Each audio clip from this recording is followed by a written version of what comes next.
clenching your lips. You want some of this? You got a problem? You got to think about it because you might have a problem. Let me see your war face. Sir! You got a war face? Now let me see your war face. Ah! When we think of Navy SEALs, we think of these muscly guys running about with guns, like an absolute testosterone-filled idea of what it's like to be tough.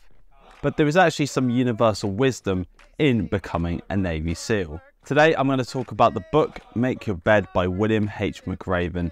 It's a short book, which is nice, less faff, but it has some incredible insights and lessons from the perspective of an admiral who has had a career of 37 years in the Navy. And he started as a Navy SEAL, and this book is an accumulation of all the lessons and wisdom that he learnt in the 6 months when he was training to be a Navy SEAL. Now, this book isn't to teach you about how to make a bed, but it's more a reflection upon the life lessons and tough situations we can get ourselves in, that it doesn't matter if you're in the army or if you're a civilian, life does get difficult sometimes. But sometimes it's how we conquer these difficult moments that define us as human beings. But first and foremost, why should you make your bed? Well, it's to start your day with a task completed. The main lesson that William H. McRaven gets across in this book is that you should always be starting your day with at least some momentum. He details the routine inspection his instructor would take of his bed each morning. The alignment of the bed needed to be correct from the position of the pillow, the bedding. To test the bed, the instructor would flip a coin onto the bed, and if it bounced high enough that it could be caught, the officer would pass the test. But if the officer failed the test on the bed from how it was prepared, they would have to do something called the sugar cookie. Now, the sugar cookie is where you're wearing your full uniform. You have to go into the sea, jump in, get yourself all wet, and then roll around in the sand so you're completely covered head to toe, and then go about your full day of training whilst you're covered in wet, nasty sand. Now, this is probably not going to happen to most of us in our lifetimes, but there's something that's really nice in knowing that no matter how your day goes, whether it goes good or if it's horrible, you've got a freshly made bed to go back to.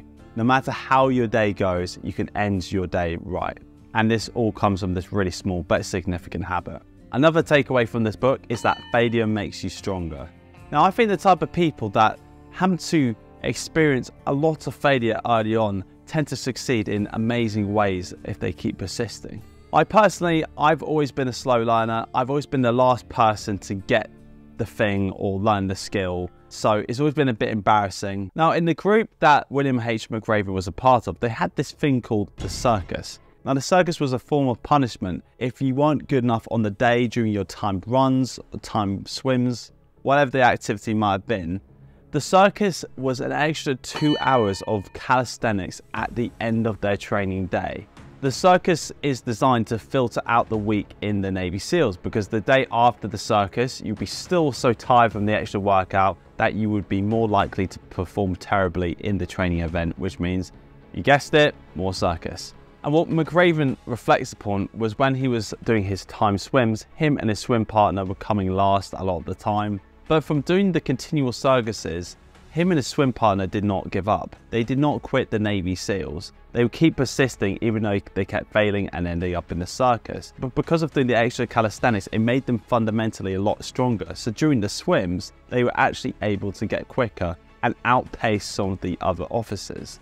By constantly failing and coming last, they managed to get a lot stronger and eventually graduate from the training entirely. And this calls to show when things get tough, don't give up. There is some merit to actually failing a lot of the time. Now, finally, be your best in your darkest moments. McRaven talks in the book of the hardest moment in Navy SEAL training, a 2,000-meter underwater swim with basic scuba equipment to an anchored ship, only using basic scuba equipment.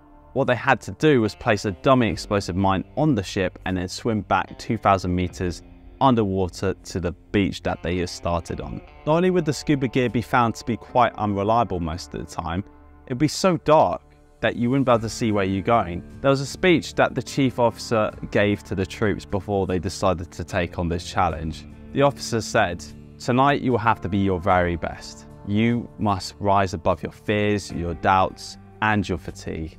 No matter how hard it gets, you must complete the mission. This is what separates you from everyone else." When a romantic relationship starts to go off the rails and self-destruct, it can be very easy to start talking to yourself in the wrong way. However, what you don't want to do is let that dip turn into a downward spiral. Anytime that I feel down about myself, it's because I know that I'm not doing myself justice. This might be that I'm not working as hard as I could. I'm not grateful for the good things in my life. I'm not being amazing as a friend or a family member.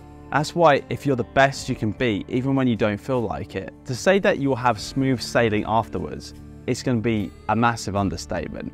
Because when things eventually go back to normal, you won't have that extra resistance weighing you down, and you would have gotten a lot stronger. Don't underestimate yourself, guys. You are a lot tougher than you're probably letting on. You've just got to dig deep. Anyway, guys, that is it. If you like this, comment, like, and subscribe, and I'm sure I'll see you in the next video. Onwards and upwards, guys. Take care.